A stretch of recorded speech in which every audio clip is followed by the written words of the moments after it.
Great. Well, welcome everyone to our first in the Cultural Kitchen series. This is a joint effort between the UNC Duke Area Study Centers. Today we have myself, Corinne Zaragoza, Outreach Coordinator of the UNC Duke Consortium in Latin American and Caribbean Studies. I'm also joined by my colleague Liz, who will introduce herself.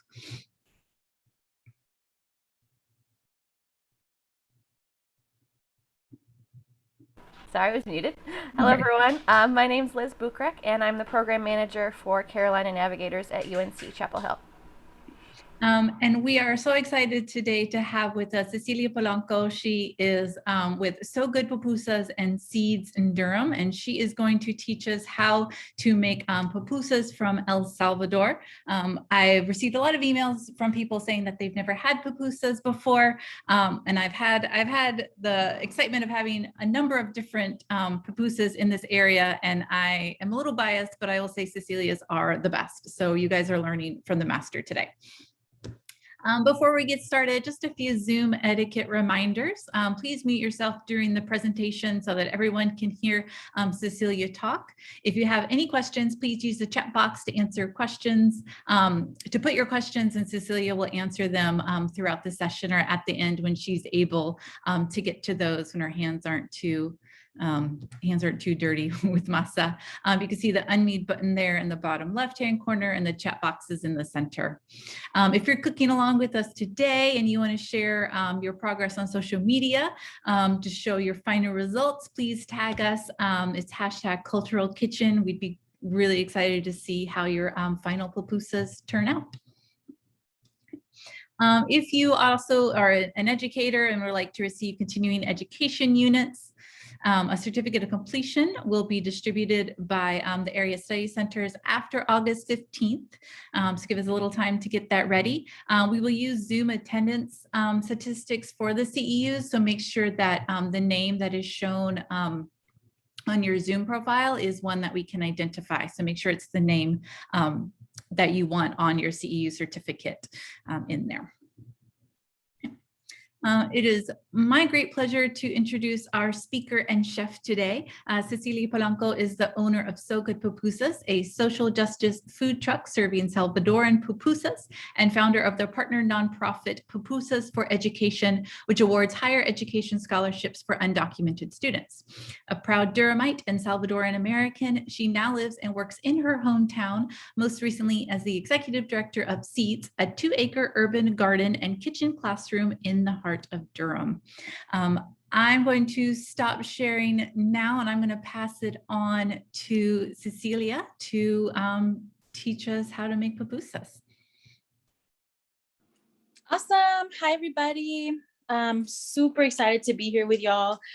Surprisingly enough, during the whole pandemic and everything, I have not done a Zoom pupusa cooking class yet. So this is my first one, and I'm super excited. I have here with me my lovely and intelligent assistant, Sky. She's going to take over the phone for me so I can be cooking and checking in with you all via the chat box. So if there's any questions or anything, if anyone wants to jump in and say, hey, Cecilia, someone has a question. If I'm in the mix, I get focused sometimes and I'm gonna be jumping in. So I'm gonna hand the phone over now. We're just gonna make sure that our video is looking good. So we'll switch to this one and then, okay. Cool, so you're in my kitchen, welcome. Welcome to my home. We're going to be making some cheese pupusas today. And I did hear that some folks didn't have exactly mozzarella cheese, and that's okay. It's gonna be a little bit of an experiment on the fly, but that's cool. That's what we're gonna have today. You can definitely do some substitutions, but yeah, was there a question already? Someone said that it was hard to hear now, but it's fixed now. Fixed now? Okay, good. Hearing is good, audio visual good, awesome. Okay, so whatever cheese you're working with today, whether it's more stretchy or melty, that'll come out in the pupusa making, but I'm sure that it'll still be delicious. So I'm gonna go ahead and wash my hands, and then I'm gonna hop over here for what we're gonna do next. Because we're gonna do everything with our hands, because that's how traditionally how it's done. We cook them with our hands, we make them and pat them with our hands, and then we eat them with our hands too.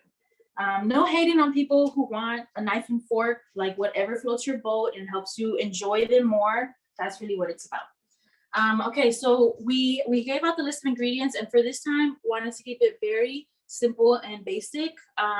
It has taken me in my craft of making pupusas in the last 5 years of learning from my mom, my sisters, and just other women in my family.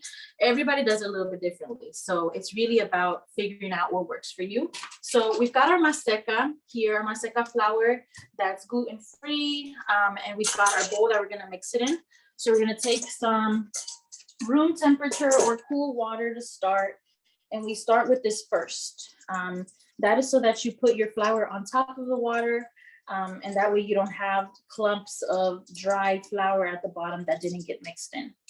And so some of the rules for cooking that I follow with my mom or anyone else is that you can always add, but you can't take away. So we always want to start kind of little by little. We're gonna put our masa in here into our bowl with water. Someone has a question. Okey-dokey. They're asking how much water would you put in? How much water? This is what we'll learn about Salvadoran cooking. And from my experience is that I have not worked with a recipe, and it's all by feel.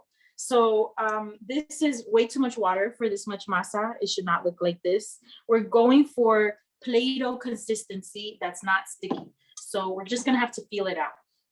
So I've got to add a little bit more masa to that. And we're gonna keep going. So little by little, you can always add a little bit more. If you overdo it with the masa, you can go back in with some more water. I'm still gonna need some more masa here for this again. So yeah, that's one of the beautiful things about this process that is that it really wasn't about learning and perfecting recipes. It was about watching and kind of doing the work of earning this craft. I still don't feel comfortable changing it very much or innovating yet. I hope to one day feel like I've paid my respects to this cultural tradition that we have to the point where I feel comfortable to make like something more funky, like a mac and cheese pupusa, or something more Southern flair. That's definitely another part of my identity I want to tap into. But definitely, doing my due diligence here with this. So this is looking a lot better. We want to mix it up. I kind of scoop from the bottom and fold it over and push down and kind of just do that process over and over again until we feel like it's mixed. You might feel some little bumps in there, any little clumps. You definitely want to get those out. So we're going to do that until we feel like it's pretty mixed. If you feel any clumps, then you just squeeze those up, make sure they get dissolved in there, mixed in really well. And this is feeling pretty good. And another rule of pupusa making is that these rules, they don't exist anywhere. Now that I'm thinking of them, I need to write them down because there actually are some kind of these rules that will help. So is there any questions? Yes, somebody's asking if it's just, at this point, if it's just maseca, flour, and water. Yep, that's all it is. And that's all it really ever is. For us, we just do the maseca and water. You might see some places that add in maybe oil or sometimes lard, like in some traditional tamale making. But for today, just maseca and water. That's as simple as we're gonna keep it. And this is how we make all of our pupusas on our food truck at home for when we eat as a family. So that's looking pretty good. You can see if I take my other hand that I didn't mix it with and I press in there, it doesn't stick to my hands. That's what I'm looking for. So it's kind of Play-Doh consistency, pretty soft, but it's not sticking to me. So that's what we want. And we want the masa to be the same, what's the word? Consistency, I guess, as the mixture. So sometimes if we have like for today, we can prepare the cheese modo the same day, make it right away. Modo is what we call the stuff that goes inside. And I kind of refer to everything as that. But when we make pork modo or black bean modo, we usually make that the day before it's been cooled. And once it's cooled, it hardens a little bit more. And once you add the cheese in, it'll have another texture and consistency. And that's how you know how hard or soft you want your masa to be. Because the filling and the outer pupusa tortilla that we're making, we want them to be the same consistency so we can shape it out. Okay, how are folks doing? Good. Following along? Somebody says that this is so beautiful and they feel at home. Oh, yay, wonderful. I'm glad you feel at home in my home. That's the vibe. That's the desire we want. And so, yeah, so we've got the masa ready. Looks like that, looking pretty good. Ready to go. We have our comal here. Griddle, I think, pan. Make pancakes on it, make all sorts of stuff on it. We make tortillas and pupusas on it. So we're gonna turn this on.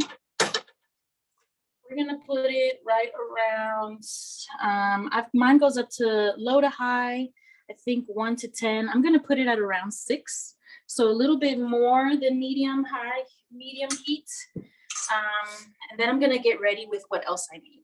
So while this heats up and gets going, my masa is ready. I'm gonna put it off to the side. I'm gonna take another bowl where I'm gonna prepare the cheese mix that goes in the pupusa. Somebody is asking if you use a cast iron skillet or a non-stick skillet pan. Usually a non-stick.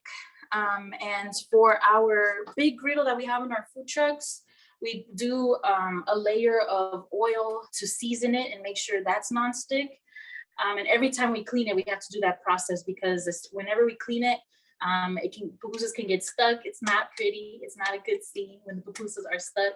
So non-stick is definitely the way you want to go. And this I have also on the side that I prepared in advance, but just a little bit. This is oil and a little bit of water. I have olive oil today, but I usually use canola oil or vegetable oil. So you can use your oil of choice based on whatever you like. And I'll pull out the ingredients now for the cheese mix.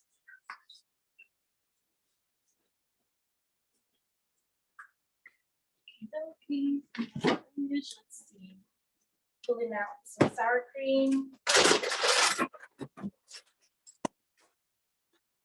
Mozzarella cheese. Also got a little bit of coconut juice. I'm sipping on the side. Make sure you're staying hydrated and you've got some water or something with you. Emmy is asking if you have any idea on how a clay comal would work. A clay comal? I bet it would be great. Might need a little bit of oil on the bottom of those pupusas to help with that. But yeah, if you ever have a surface that's not working with you or it's not non-stick, then a little bit of oil goes a long way. But I think that a clay, I've seen, well, in El Salvador, a lot of them are like that anyway. So that's probably even more traditional. So yeah, definitely doable. So we've got this heating up. We've got our oil and a little bit of water on the side. We got where we're gonna prepare our cheese mix for the inside of the pupusa. This is our cheese modo we're making right here. We're taking some mozzarella cheese. This is kind of what we use here. This is our United States adaptation.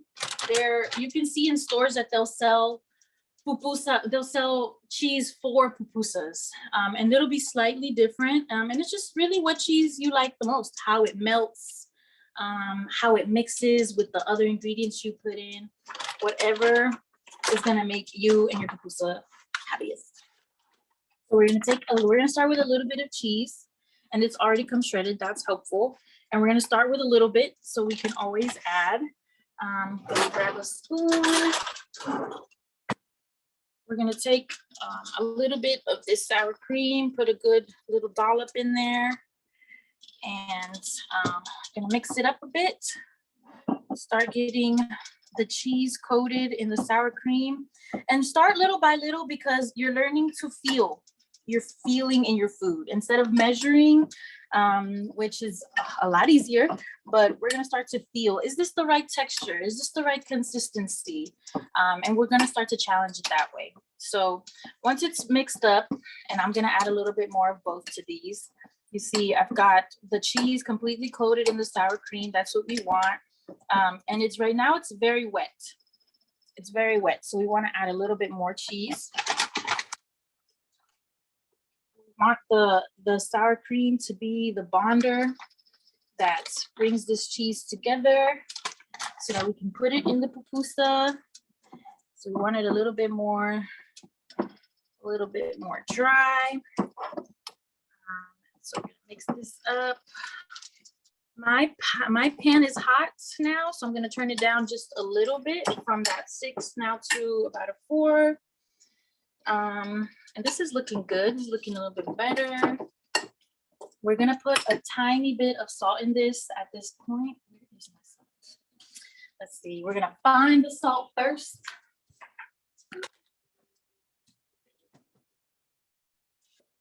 Okay, we're going to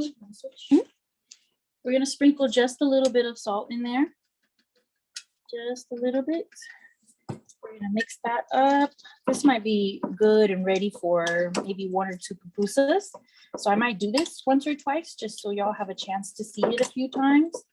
Okay, so this is looking pretty good. It's still a little wet. So I'm gonna put a little bit more cheese. And as long as it's grabbing together, as the cheese is grabbing onto each other, then that's kind of what we're looking for. So I'm gonna get in there with my hands, start to really get a feel for it. We've got our salt in there. Marina is asking if the skillet is on the heat by itself, just heating up, and the oil and water is 1 to 1. Yes, the skillet is warming up on its own, and the oil in the water, it's not 1 to 1. It's mostly oil with just a little bit of water on top, because that water will float on top anyway. She is also asking if shredded cheese would work better than finely grated cheese for this. I think shredded would probably work better. Because I think you'll get more of like cheese, and then the sour cream, the way it mixes is a little different. But honestly, I'm probably sure that it will still work. So if that's what you've got, go for it.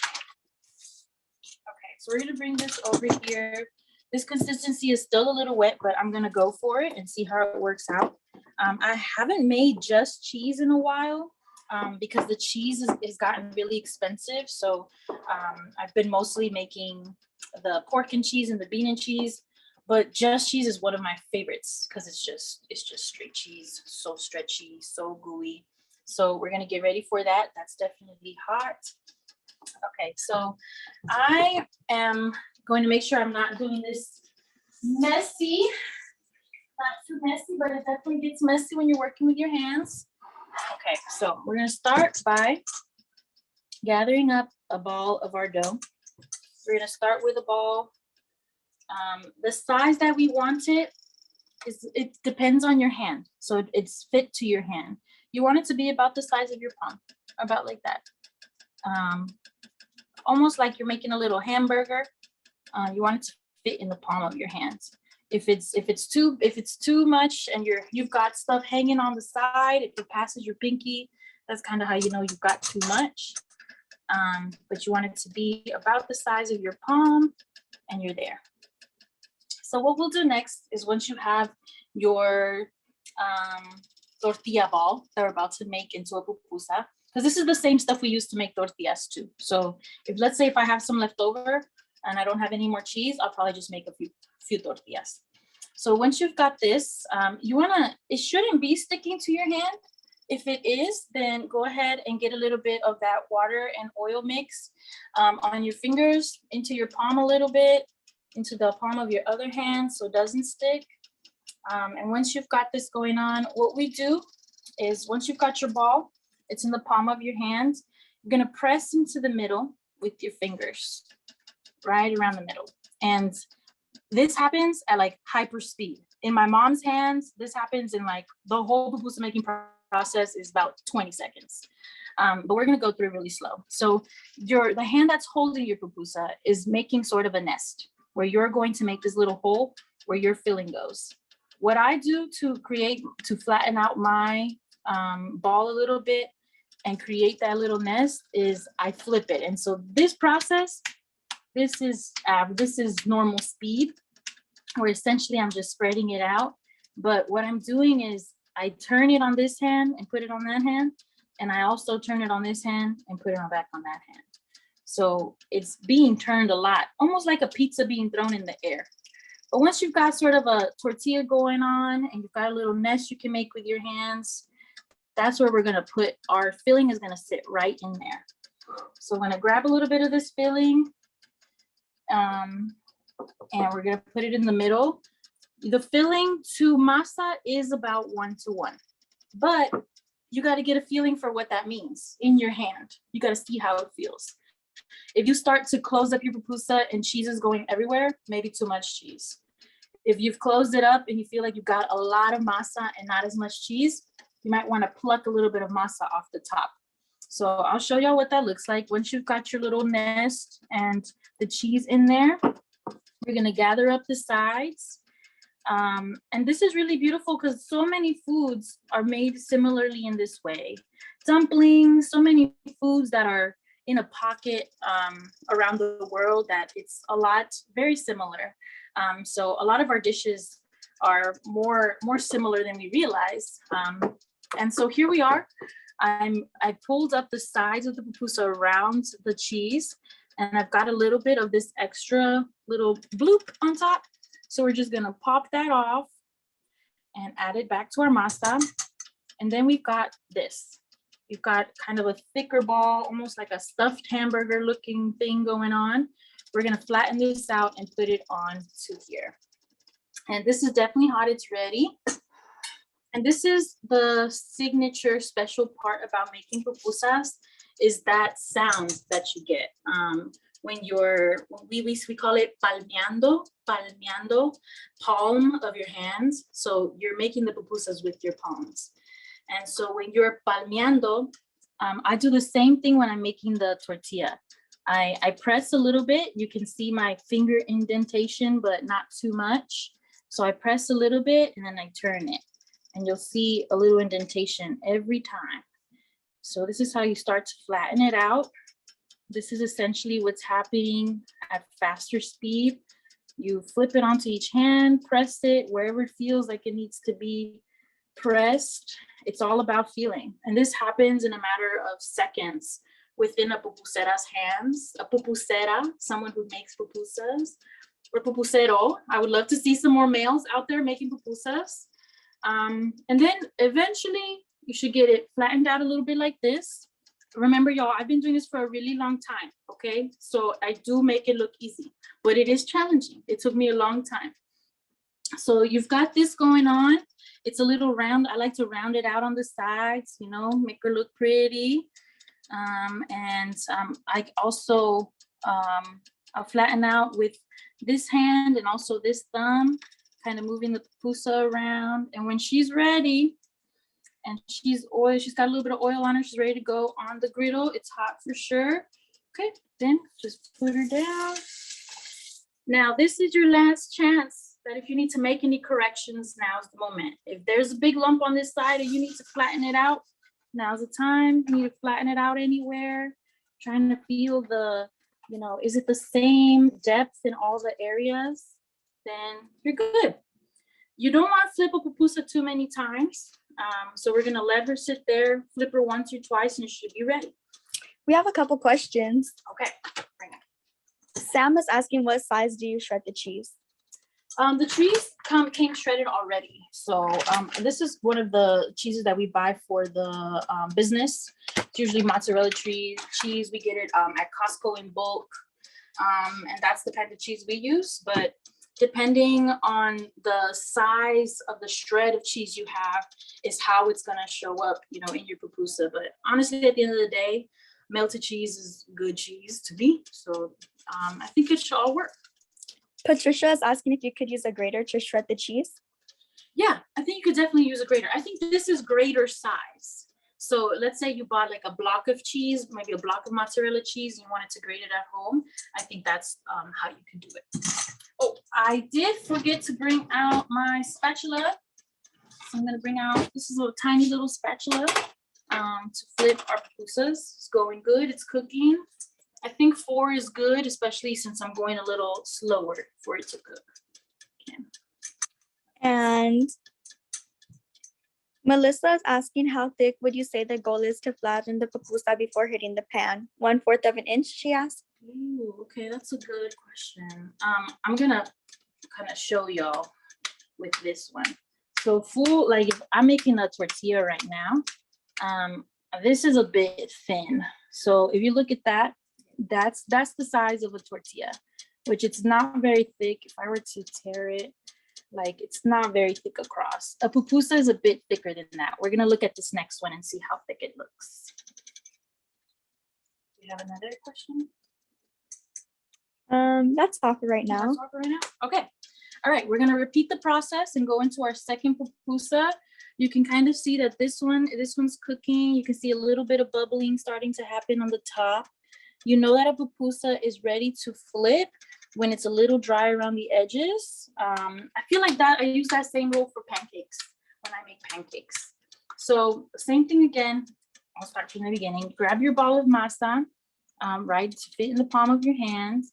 You want to flatten it out a little bit. Start making your tortilla a little bit, making your nest where your filling's gonna go. And then take your filling again. Plop it right in there in the middle. Another technique I have is that, let's say you haven't flattened out your tortilla enough. When you're putting, like on the bottom, when you're putting the filling in, you can press a little bit and stretch it out a little bit more on the bottom, and then bring those sides together again. So here we go, we're bringing them up. We're gonna close our pupusa here. And if we have any extra of that masa, we're gonna pop it off just like last time. And then we've got this. We're ready to turn this into a pupusa. You can see how thick it is about now. And we're gonna flatten it out a bit more. So I put a little bit of oil on both sides. Arlene is asking, would hard cheese like cheddar also work? Hard cheese like cheddar, grated, I think so. If it's shredded, it should go well in there. It all just depends on how it melts. And I've actually never tried it, but I'm sure that it works. I mean, cheese pupusas at this point, so I just made this one. This one, you can see how thick it is. It's just slightly thicker than a tortilla. Maybe not even twice as thick as a tortilla. And so, yep, rounding it around on the edges, and then gonna set this one down. And Emma is asking, what other fillings do you like to make? Oh, nice. So you hear that sizzle when I put the pupusa down? That is exactly what we want to hear. This one's starting to get a little dry around the edges, so we're gonna give this one a flip. This looks pretty good, cooking on that side. I might turn this up just a little bit more to about 5 or 6. Because I'm gonna make one a little faster. So I'm gonna show y'all real time making a pupusa and talk a little bit about the fillings. Okay, yeah, because somebody was asking what fillings do you like to make? Yeah. So this one's a little bit too big for my hand, so I'm gonna take off a little bit here. So the traditional fillings that you will find in El Salvador are the pork and cheese, the bean and cheese, and a revuelta in El Salvador. Revuelta means mixed up, and a revuelta one will have a couple of different things in it.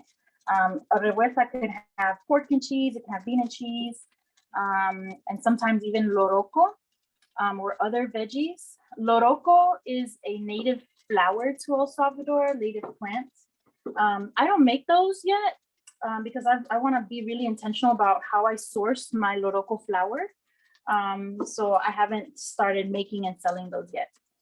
But the pork and cheese, we cook down the pork for a really long time with some veggies to make sort of like a paste. That paste then gets mixed with cheese, and that's what gets put into a pork pupusa. So on our food truck, you'll find a pork pupusa, bean pupusa, which are the two most popular ones. Our bean pupusa is made out of refried black beans. So that can be a really long process because we cook the beans for a couple of hours, to get them soft. And then we blend and cook the beans down a second time with some onions and tomatoes. And then we cook it a third time with the cheese in the pupusa. So for the pork and cheese, the pork modo and the bean and cheese modo, that stuff has been cooked 3 times by the time you get it. And that's how much goes into it. It's a lot of work, making sure that those fillings are yummy and delicious. So, but I'll also mention that one of my other favorite ones to make is zucchini and cheese. This one you can start to see some cheeses coming out of the sides. We love that. That cheese gets crispy and it is so delicious. And let's see, this one might look like it's ready to flip. I'm gonna give that one a flip. Yeah, that one could have used a little bit more, but we're gonna leave a little extra on that side. So I also really like zucchini and cheese filling. We don't have it all the time because we want to make sure our ingredients are fresh. So the zucchini, I prepare onion and tomato first. I saute that, and then I add in shredded zucchini. We used to dice it, but now I shred it. I let it soak in a little bit of salt for a while to extract the water. And then I mix that zucchini that has less water in it with tomatoes and onions. And then that gets mixed with cheese. Any deliciousness mixed with cheese in a pupusa, basically. And so those are one of my favorites too. Here we go, making the pupusa very fast. I'm telling y'all, this took me a long time to learn. Many times I dropped a pupusa or just, it did not come out good, but kept with it, and here we are. So we're gonna flip this one. This one's looking pretty good, yeah. And then we're gonna leave down a little extra, and we're gonna let these 2 cook. And yeah, so we've got still more masa, plenty of masa to make some more or make some tortillas. I finished my cheese model for these, so I'm gonna make a little bit more. I'm gonna try to make it a little drier this time and see how that goes. So I'm gonna start again with the cheese. We have a question. Mm-hmm. Melissa's asking if sour cream is also added to the pork and cheese filling. No, the sour cream is only for the cheese to give it something to make it more of a paste. So the other fillings just have the meat or the bean, whatever the main ingredient is, and vegetables. So I'll mix that up again. As y'all can see, I'm getting real comfortable with it, getting in there. To mix this cheese and sour cream up. This is a real hit for kids because it's essentially a thick quesadilla. And I mean, the cheese and the melted cheese, the crunchiness of the tortilla that's been cooked, kids love that. So it's a big hit with kids. We'll find that they usually want a cheese pupusa. And I have the traditional toppings that we usually make. And I'll talk a little bit about them towards the end or when we prepare a pupusa. So you can learn a little bit about what it is. And if you make pupusas at another time and you want to try to make the toppings, that's always fun too, because that's a little bit more of a recipe that can be replicated. And it's not so much about feel as it is about making sure you got the right ingredients in there. So we can talk about that a little bit too. So I'm gonna wash my hands again a little bit.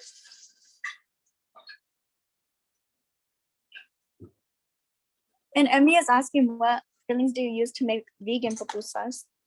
Oh yeah, for the vegan pupusas, we can take the different modos that we have before we mix them with cheese, and we can put those in there. So I sometimes get folks who ask for pork with no cheese, but the most popular vegan one that we have is the black beans, just the straight up black beans. The black beans by themselves are delicious. I'll put that on a tortilla or on a piece of bread and eat straight up like that. It's so good. I also put those same refried beans on sopes or any other thing that has refried black beans, nachos. things like that. So the black bean is really our classic vegan pupusa that we make with no cheese or anything else in it, because it's just beans and veggies and this gluten-free flour at that point. So yeah. And then Corin is asking, how old were you when you first learned how to make pupusas? Yeah, I didn't learn how to make pupusas until I was in college. I was talking about So Good Pupusas and Pupusas for Education, and about starting the business, but I'd never really made pupusas on my own before. So this was a huge learning curve for me, on the business side and also on the food and culture side, because I had to learn this process. That was a whole rite of passage for me in a big way, was to learn how to cook this food that was so special for our family, so traditional to where we came from, a huge reminder of our homeland and of home in general. To learn how to make that was a really special process. And it was tough because I wouldn't say that I was like a natural at making pupusas. I definitely had my learning curve. But I learned from many different women in my family, which I think was a cool part, because they all were like, no, this is how you do it. And I'm like, okay, all of y'all said that. All of y'all have your own way.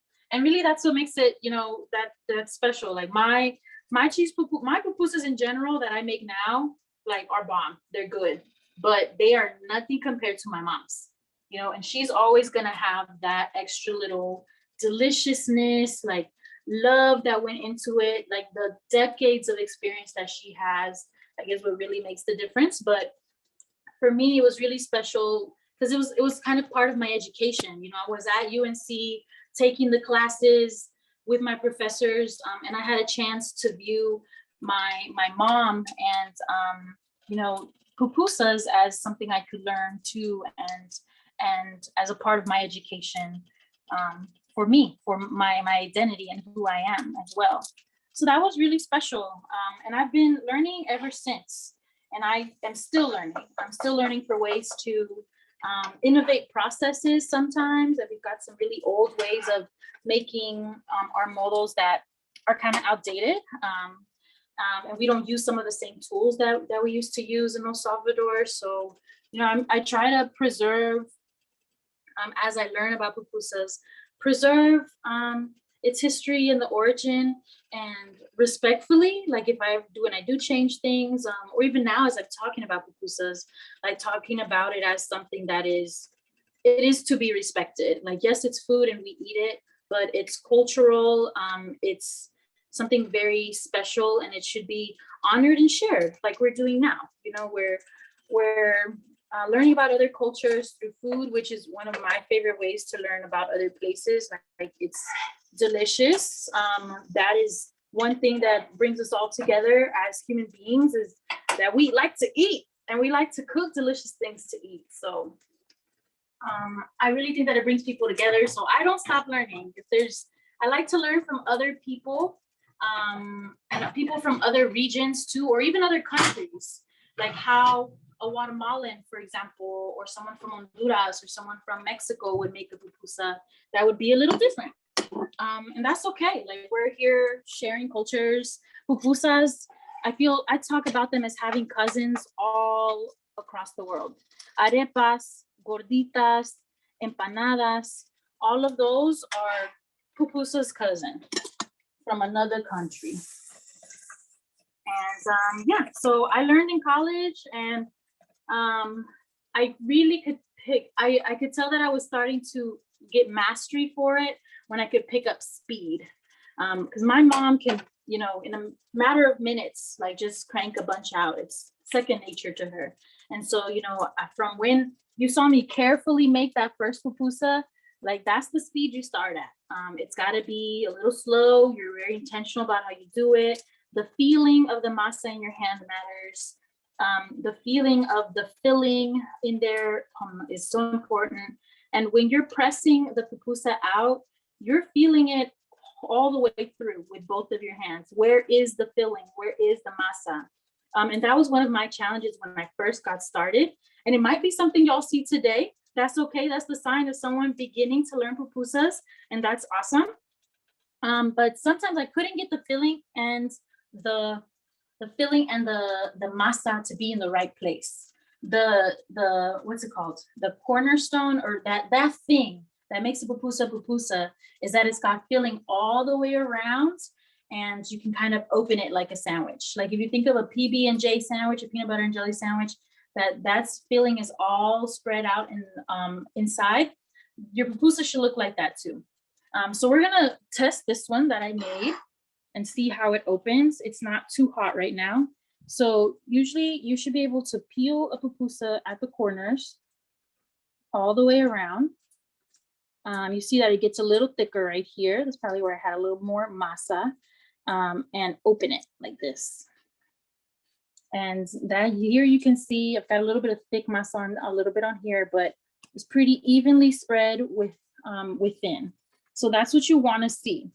And that's, that takes some skill to acquire. There's definitely some times where like half of my pupusa was masa, half of it was cheese, but with some time, you can definitely get a feel for where that mix is inside and make sure it spreads out well.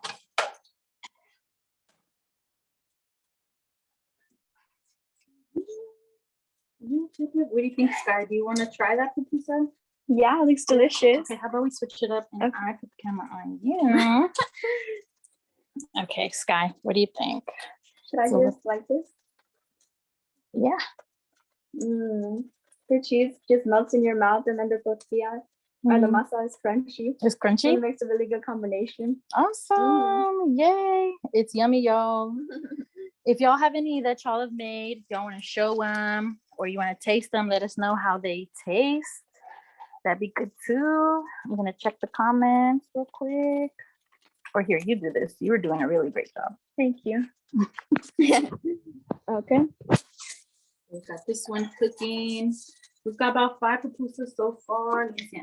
So Melissa was asking, what do you serve with pupusas?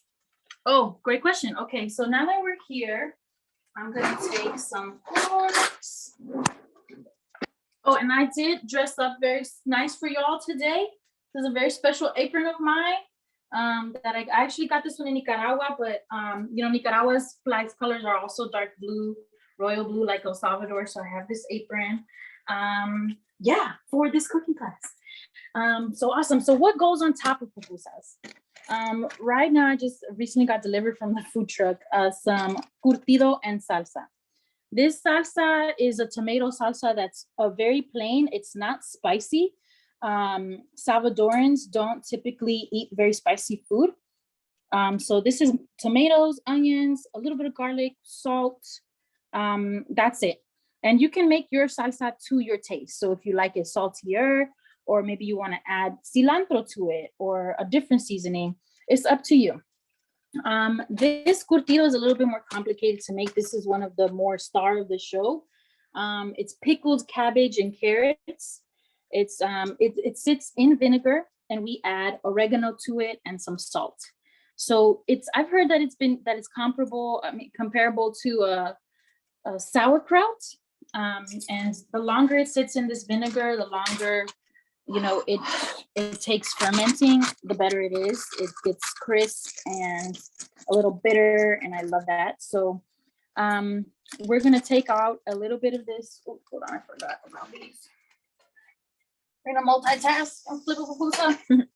So we're gonna take a little bit of this curtido, put it on top. As much as you like. In El Salvador, it's usually just the most, a mountain of curtido, plenty. A little bit of salsa, and that's how we top it off. They don't typically come with sides like you might think, like rice and beans on the side or something like that. Pupusas are the main course, the main deal. They're the star of the show, the pupusas and the toppings that go on top. And I think I saw someone ask about, opening it rather than eating it a different way. Yes, somebody was asking, you open up, do you? No, we don't. I do, because I pupusas all types of ways. I enjoy them in so many ways. So sometimes I open them up, and I fill them with the curtido and the salsa, and sometimes I fold them, and I'm like, literally, this looks like a taco. That's what this is, and that's how I remember, like, our cultures are so much more similar than they are different. Let me take a bite of that. That curtido and salsa just really add to the cheese. The cheese with just the salsa to me is like a Salvadoran pizza almost. Like that's how I talk to my nieces and nephews about it. And they're like, yes, we want the cheese pupusas. We want the Salvadoran pizzas. And I'm like, okay, maybe I started something. Maybe I created a monster, but whatever, to get them to understand and connect to the food. So yes, so pupusas are typically, you can enjoy them however you like. And I show people a lot of different ways. Sometimes especially for children, if you want to cool down a pupusa, it's nice to open it up for them. We're going to take another one and we're going to eat it a different way.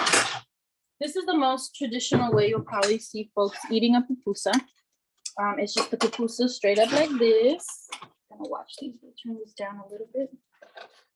Victoria says, thank you so much, Cecilia. Your personality and teaching spirit is lovely. Yeah, I'm so glad. Yeah, I really want y'all to feel like y'all are here with me in my kitchen. Like I'm, trying to come off authentically. I'm the same person all the time. You catch me on the food truck, you catch me somewhere else, like in the courthouse, I don't know, at the grocery store. I'm the same person. So I love that I'm able to share this with y'all. Like this is super special for me. It's almost like life's mission work kind of stuff. And it's over food and where you can find pupusas locally where you are, or if you're in Durham, come find us. Like I'm happy to chat with folks and share and eat with folks anytime, eating all the time. So we've got this pupusa to eat it. Some people like to put it on top. No disrespect to that, but it will make my pupusa soggy. I like my pupusas crispy. So I'm gonna take some curtido and put it on the side. And I'll usually kind of make a bed of curtido, and then I'll take some salsa on that curtido. So I kind of prepare the toppings on the side, and then I will take I'll just straight rip it across, or maybe I'll open it and kind of make different bunches of it. And then eat it like this. I'll go and I'll use my pupusa as my fork and my spoon, gather up some of this curtido and salsa, and then take a bite. And yeah, it's yummy. It's delicious. It's so good. That's where we got the name from. Well, yeah. Hope y'all are enjoying watching, and if you tried it, I hope you got a few pupusas you're proud of. Always be proud of your pupusas, no matter what. Got a few more here that we'll enjoy. And yeah, are there any last minute questions, any other comments folks want to make? I'm happy to answer any questions or, point y'all in the direction of our websites, so you can learn more about Soca Pupusas if you like, or if you want to learn. Thanks to the organizers for mentioning Pupusas for Education, the work we do there. I'm happy to answer some questions, or if you're interested in a pupusa cooking class like this too, there are a lot of options. So people are asking what you put on the side was again. Okay, this is the curtido. So it is sometimes finely chopped, sometimes more coarsely chopped. Cabbage. So I was thinking repollo in Spanish. So it's cabbage, it's chopped up, some of it's coarser, some of it's fine, some shredded carrots. There's also a little bit of finely chopped onion in there. So those are your three main ingredients that go in there, the cabbage, the carrots, and the onions. What we do is we take the grated cabbage and onions. I think it's called blanching. I'm still learning a lot of the English cooking terms, but hot water over all of it, let it kind of steam in there for a minute, and then pour all that water out. You've got kind of cooked sausage and onions. And then I add the carrots in so that the carrots keep their color. If you blanch the carrots, your curtido will be, it won't be as vibrant and colorful from that orange carrot. So you mix all of those together, add in the carrots, you add in a lot of vinegar. I use a lot of white vinegar mostly, some apple, like a dash of apple cider vinegar in there, and then salt and oregano. And for, especially recently in the business, definitely before we closed last year, but before that, we were using oregano that we grew in El Salvador. So my parents would go back, or family members, and they'd bring us back a bag of this dried oregano from a oregano bush or tree. I don't even know where it's coming from, but it's coming from El Salvador, and we use it for our curtido here, to make it like it would taste if we were making it in El Salvador. So we're trying to bring that that element into it. And then once you put all of that together, it's delicious right away. But the longer you let it sit, whether it's definitely refrigerated, in your fridge, it just gets better and better. It continues to ferment in that, to marinate. The vinegar itself becomes really like a very delicious sort of juice, and things like that. Sometimes, this is a pro tip you will only get here. Sometimes I add a little bit of that vinegar to my tomato salsa, and that gives it a whole nother complexity of flavor there too.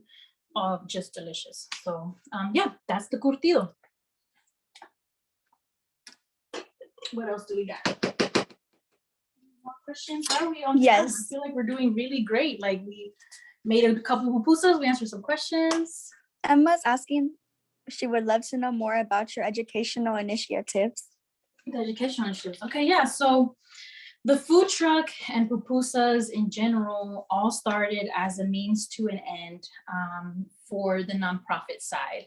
So the nonprofit side, our sister nonprofit, Pupusas for Education, that's really, you know, I think that the business has its own social mission around sharing food and bridging cultures. And we take that a little bit further with Pupusas for Education by trying to make some of our profits fund and sustain scholarships for undocumented students. So with the business kind of struggling in the last year, we haven't been able to fulfill that mission as much. But the nonprofit is really its own thing on its own. That's why they're their own two entities.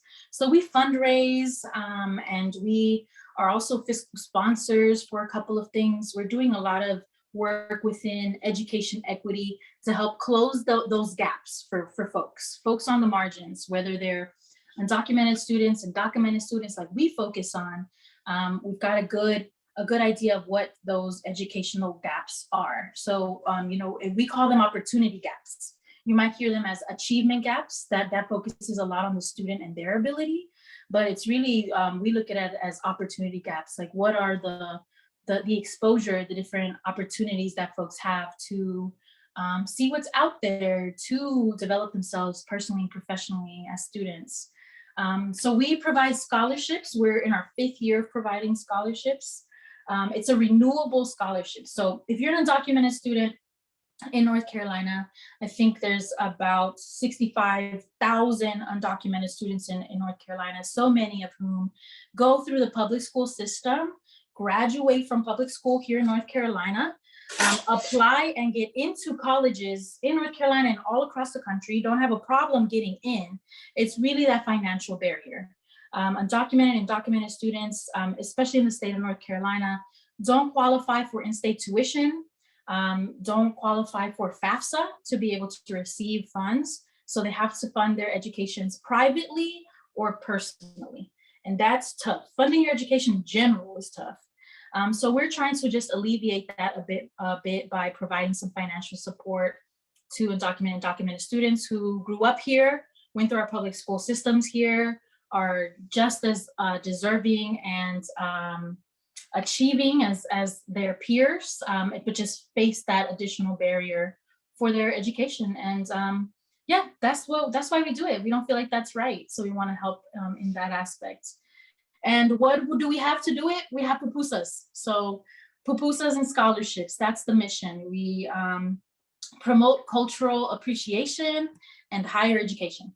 That's how we do it. That's how we figured it out. And we're gonna keep on keeping on until we figure out some other way to do it or something else.